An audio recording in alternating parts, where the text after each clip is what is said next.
se fue formando después la burguesía argentina. Es decir, Roca va a eliminar a los pueblos originarios de las pampas, de las extensas pampas bonaerenses, del sur argentino también, de la pampa de Río Negro, etcétera, y va a venir el reparto de tierras, que es increíble. Este se puede leer en el Archivo General de la Nación. Son leyes nacionales del gobierno de Avellaneda, siendo ministro de Guerra el general Roca. Entonces se reparten 41 millones de hectáreas a 2.000 estancieros. Al presidente de la sociedad rural, que ya existía la sociedad rural, creada en 1869, 10 años antes de la campaña del desierto. Al presidente de la sociedad rural, fíjense qué apellido, Martínez de Oz, le tocan 2.500.000 hectáreas. Repito porque es algo increíble, 2.500.000 hectáreas. Hay que recorrerlas para saber lo que son 2.500.000 hectáreas. Este señor Martínez de Oz fue el bisabuelo directo del Martínez de Oz, que fue ministro de Economía de la dictadura de la desaparición de personas del general Videla. ¿Cómo se mantuvo el poder en la Argentina? Los recolectores del ajo, los ajeros de Mendoza, es una de las peores explotaciones en la historia del movimiento obrero argentino, porque además son explotados los niños de hasta menores de 6 años, hasta los 6 ahí se puede ver, están las fotografías, que trabajan cualquier cantidad de horas, y las mujeres ajeras, cómo tienen las manos, cómo tienen las rodillas, porque muchas tienen que hacerse rodillas, ese recolectar a mano el ajo. Es una de las peores explotaciones en Latinoamérica. Lo hemos denunciado, hay un sindicato ajero que está luchando a pesar de todas las represiones.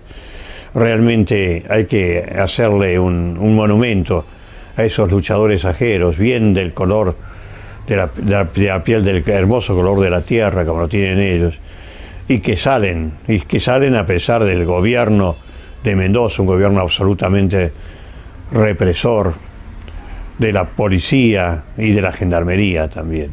Están luchando y han conseguido ya muchas cosas, como por ejemplo el limitar el trabajo de los niños, y también el limitar las horas a las mujeres ajeras. Pero eso lo lograron ellos con su lucha desde abajo. Yo preguntaría a la CGT de los gordos, como se llama popularmente, ¿qué hizo por los recolectores de ajo de Mendoza?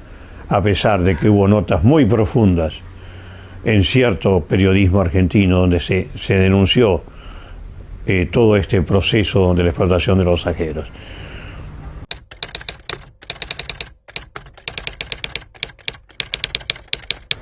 Es decir, el sistema explotador fue el sistema capitalista, que las grandes extensiones, es decir, las industrias, etcétera, fueron copados por el capital extranjero primero y después también por una mezcla de capital nacional con el capital extranjero. Y lo ha demostrado que el culpable de todo ha sido el sistema capitalista.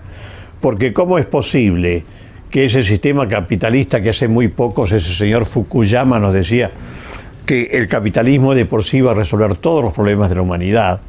Bueno, no resuelve ni el problema de los grandes países capitalistas, de los países explotadores, como Estados Unidos. Hay que ver las fotos de la gente durmiendo en carpas allí, porque hasta han perdido la casa que alquilaban con sus hijos. Entonces, hasta el principal país capitalista, que es Estados Unidos, tiene problemas increíbles de desocupación, que no ha logrado resolver a pesar de las ganancias enormes que ha tenido ese país en la forma como ha explotado al mundo exterior. Que también Europa, que es más, digamos, disimula un poquito más ese capitalismo. El ejemplo de Alemania, por ejemplo, que dicen que es el mejor país capitalista organizado. Bueno, lo vemos como ha subido últimamente esta crisis del capitalismo, cómo lo están pagando los desocupados. Ahora ya son más de 4 millones los desocupados en Alemania. Y el gran temor siempre, eso es lo peor, que ni siquiera saben qué es lo que va a venir. Entonces, ¿por qué realmente, por qué el ser humano no imita a aquellos luchadores de hace más de un siglo, aquellos mártires de Chicago, que dijeron ya aquella vez que el capitalismo no iba a resolver ningún problema y que había que saber repartir las riquezas del mundo, pensando, y ya se hablaba en aquel tiempo, del respeto a la naturaleza, y no lo que ha hecho el capitalismo, que está destruyendo la naturaleza para las próximas generaciones. Por eso hay que salir a la calle para repartir la riqueza del mundo y también para cuidar la naturaleza para las próximas generaciones.